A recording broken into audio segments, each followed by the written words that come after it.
what happened on this site eventually led to the massacre in Nanjing. So this is literally like the most secure place in the world. So at this rate, I actually think that China are literally going to leave people behind. And the sacrifice that the Chinese people made. It happened on this site eventually led to the massacre in Nanjing. Hello guys, welcome back. We're on tour with Dridgers. If you're new here, we're a full-time travel couple from the UK. We're currently in Beijing, China. Today's a little bit different. We are going to be exploring a little bit about the history of China, stuff that we don't really learn about in Western countries. We're currently heading to China's war resistance against the Japanese museum. We're joined here with Rian's dad as well. Rian's dad is massively interested in war history. He did actually say to me this morning that it's interesting that we don't really learn about this in the West. So today's going to be, as I say, all about learning. Right, there it is there. I haven't actually got tickets because I didn't actually know how to buy them. Well, say buy them. The tickets are actually free. They made this free because it's so that people can learn about the history. And the people can be remembered. Yeah, people can be remembered. So it's all free. Right, the reason why this makes this even more you just missed that, Rian fell over. The reason why this is more interesting for us because we are from a naval town. We're from Portsmouth in the UK, which has got a big naval presence, and also Kev is actually former Navy veteran. So yeah, it's a bit more closer to our heart. Oh, I don't know what you said. Baggage storage, but you're not allowed cameras. Oh, which is not ideal. Tripod's not allowed. Tripod's not allowed. Right, tripod's not allowed. The security guard has pulled us, so we're going to have to put it in a locker. They've got 3 lockers here, so not really ideal, but it's what it is, isn't it? You can use facial recognition, fingerprint, or a password. That's cool, isn't it? So you put your finger.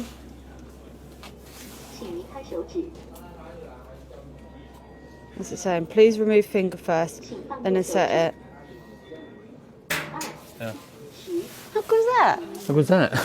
It's unreal. As we were saying, coming from Portsmouth, we're heavily focused around the invasion of Europe. Yeah. Because D-Day was set off from there.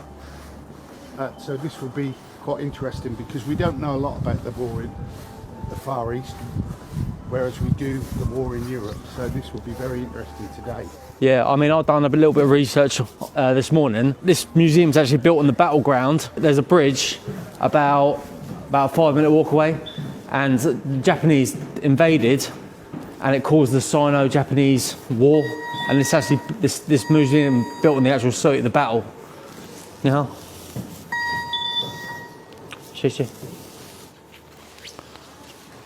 I was just going through.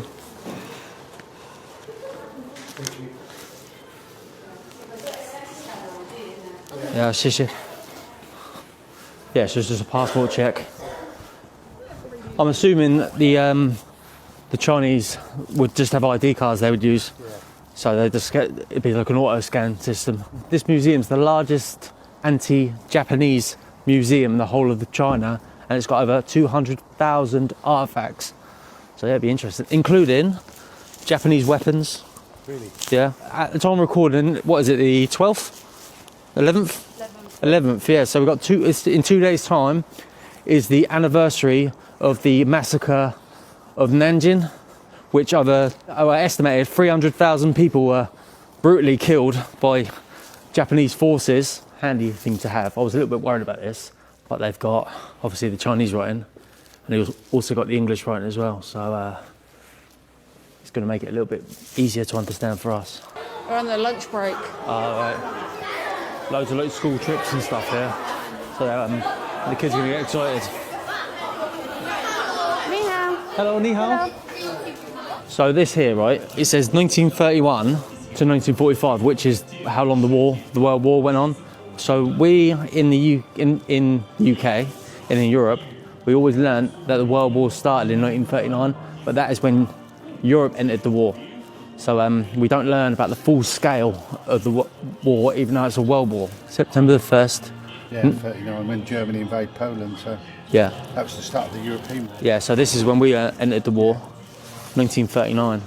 Kev as well was really, really interested. Like he will just be going off looking at things and reading things by himself because he's fascinated. Like even like they've got the newspaper from the bombing of Pearl Harbor here as well.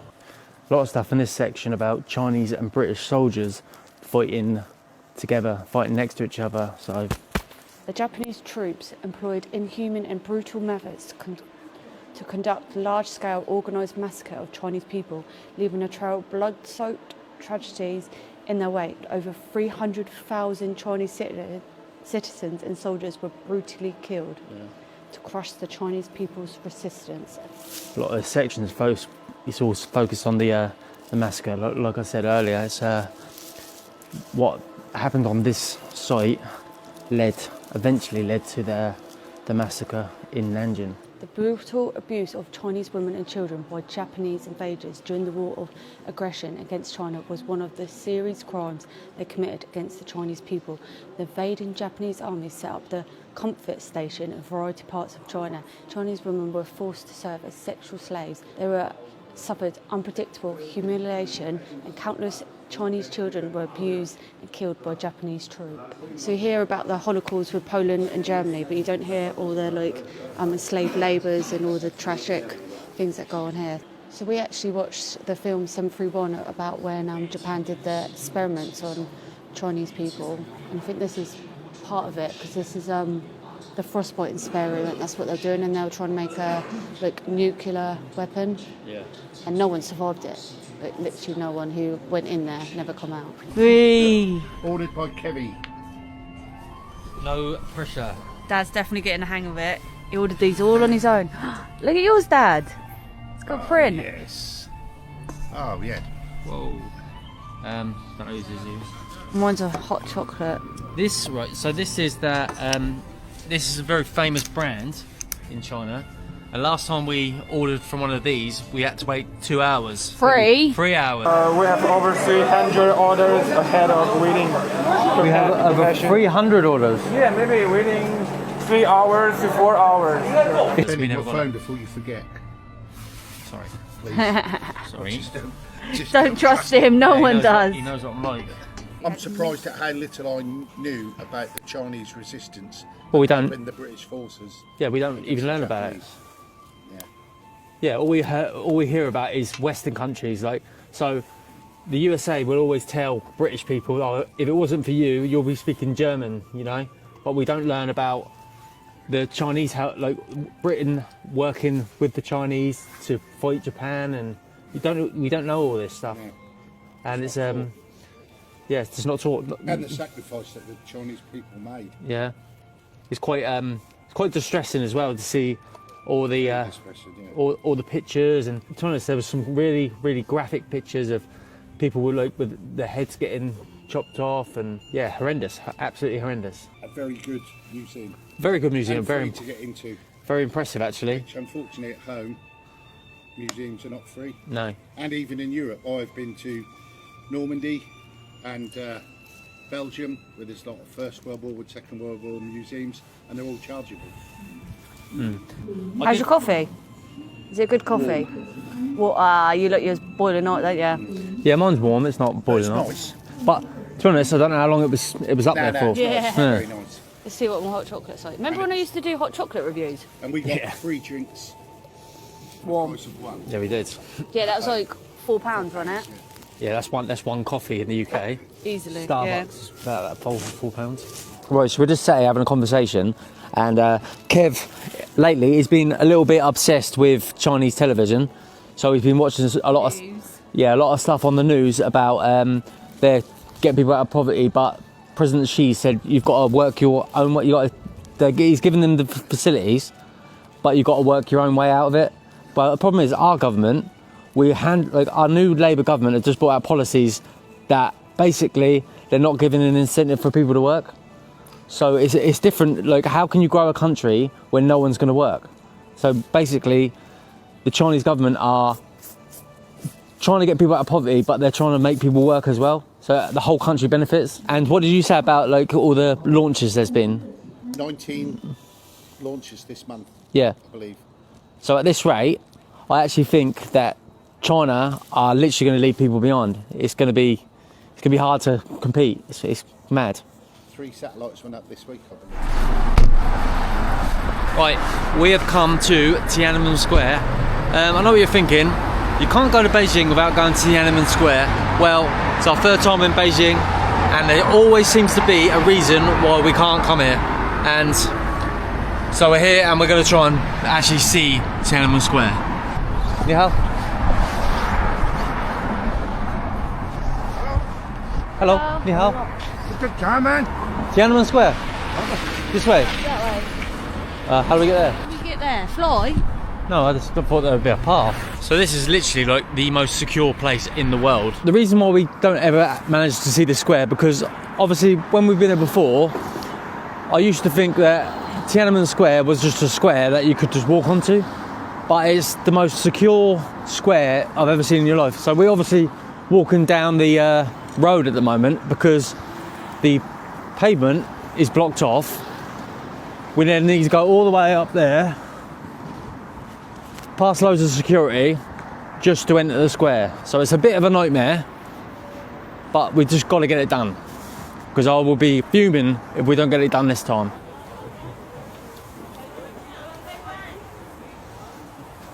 Thank you. Ni hao. Ni hao. 谢谢.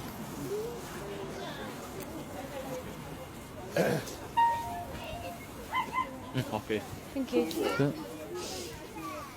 That is the most security I've had the whole time I've been in China. So I understand we are in Tiananmen Square, so it is going to be very secure, but it was literally going through one check, then doing a passport check, then going through like a airport style scanning service. We're now on to the square. Obviously we've got the iconic picture of Mao Zedong. Yeah, it's pretty surreal to be here, but it is just one of them things. I just wanted to tick it off my list of things I've done in China. And now we're here, and now we can go. Looking at this, it's very iconic. It's obviously the birth of modern China and the birth of the CCP. That's over there. Obviously, when you've seen it on the on telly with the big military parade, it's probably the most iconic and biggest military parade in the world. And that's where they saw all the big guns all sit around there next to the Mao Zedong picture. It's quite cool being here. Here is where they do raise the flag, so it's all security around it. It's quite cool to be here. Yeah, if you come in the morning, you can come for the raise the flag, and you can come at 4 a.m. isn't it? yeah, like 4 a.m. or you can come in. Sunrise, yeah. Or you can come in the evening for when they take the flag down, but. Yeah, we didn't. Oh, we've made it back to our room. I'm so shattered today. This jet lag just isn't shifting. My dad is like done in. He's like, I need to sit down, I need a nap. So we're just like chilling, and then we're going to head into the mall and have some dinner later. But what a really nice day. Like, it was nice learning about the history. Finally seeing Tiananmen Square. It's been like 3 or 4 times we've been to Beijing, and we finally went there. So one of our followers are actually the person that told us to go to that museum today, and he actually sent us a book to our hotel. It arrived yesterday in a package. How nice is that? All about the Nanjing massacre. And the best thing is, like, I was just looking through it and I was like, he left us a note. How nice is that? In like the nicest handwriting, and it's the most beautiful note ever. I'll have to read it to you.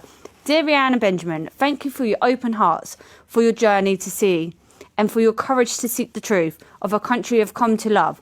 I pass this book to you as prepared to visit the memorial of the Chinese People War of Resistance against Japanese aggression. Its bravery brought to light a memory that many tried to bury.